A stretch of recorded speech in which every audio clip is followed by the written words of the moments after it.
Well, an American journalist recently went undercover in China to investigate their railway track disposal methods, and what he discovered left him absolutely stunned.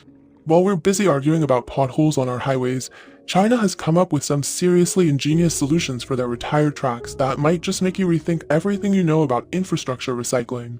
In China, the railway network resembles massive steel dragons winding through mountains and plains. As of 2025, China's operational railway lines have exceeded 170,000 kilometers, with high-speed rail surpassing 53,000 kilometers, enough to circle the Earth's equator more than 4 times.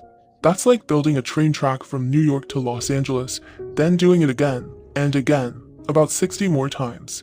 Pretty wild, right? However, with constant railway updates and maintenance, over 1 million tons of old tracks are generated each year. These steel giants that once carried countless trains at breathtaking speeds now face very different fates. So, how exactly does China handle these discarded steel tracks? The rapid development of China's railways is nothing short of a world-shaking miracle. Their enormous railway network not only connects bustling cities, but also links peaceful villages. Yet, tracks aren't eternal fixtures. Like battle-worn warriors after years of weathering storms and bearing the weight of countless trains, they eventually reach their retirement age. Let's look at some numbers. According to the latest 5-year Transportation Development Plan, China's total railway operation will reach 170,000 kilometers by 2027. With such a massive railway network, the generation of huge amounts of waste tracks is inevitable. Railway tracks aren't permanent construction materials, they have lifespans too. According to Railway Department data, ordinary tracks last about 20 years. In extreme environments like the Qinghai-Tibet Plateau, replacement cycles shorten to just 4 to 5 years. Just imagine replacing your car every 4 years because the road to work goes through Death Valley. The 2025 Spring Festival travel rush just ended, and major lines in southwest China like the Baoqing and Chongqing railways have already initiated major repair plans. This single project alone will replace over 140 kilometers of steel tracks. China's busy main lines and new passenger lines use 60 kilograms per m steel tracks, meaning each meter weighs about 60 kilograms. A kilometer of double track weighs 120 tons.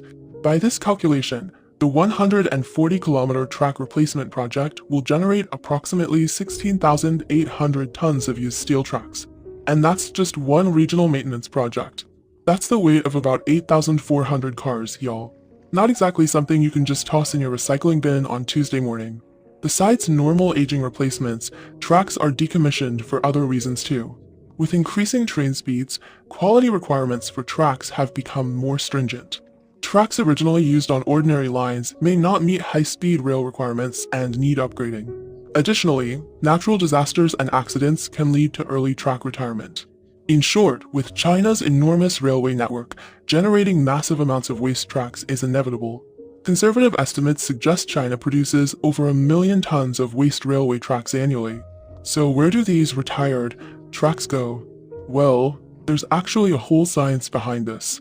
First off, tracks aren't pure iron products, but special alloy steel.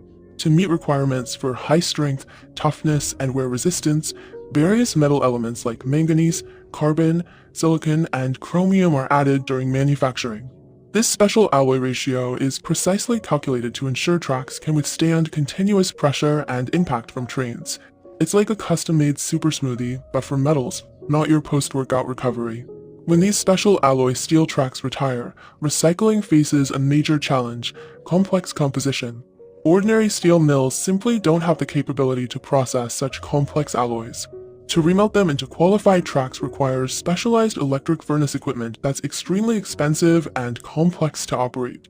Considering the manufacturing cost of new tracks, plus the cleaning, disassembly, transportation, and remelting costs of waste tracks, it's economically unfeasible. This isn't like melting down your grandma's silver spoons, it's industrial-scale complexity. Additionally, tracks are typically dozens of meters long and weigh several tons, making transportation extremely difficult, especially from remote mountainous railway lines. Even if these difficulties were overcome and waste tracks successfully recast into new ones, a major issue remains: safety cannot be guaranteed. Tracks aren't ordinary metal products, they're critical to train operation safety and passenger safety.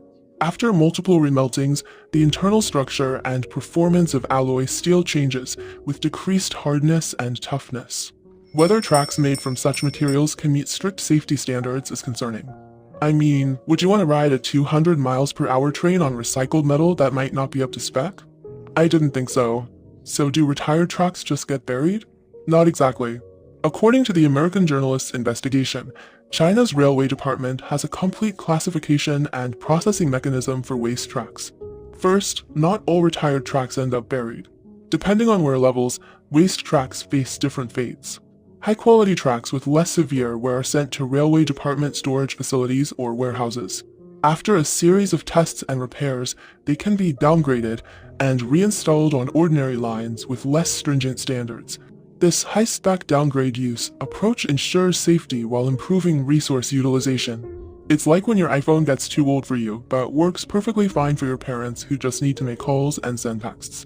Second, tracks with more severe wear but still valuable are processed into various railway maintenance tools or hardware tools like hoes, pickaxes, and hammers.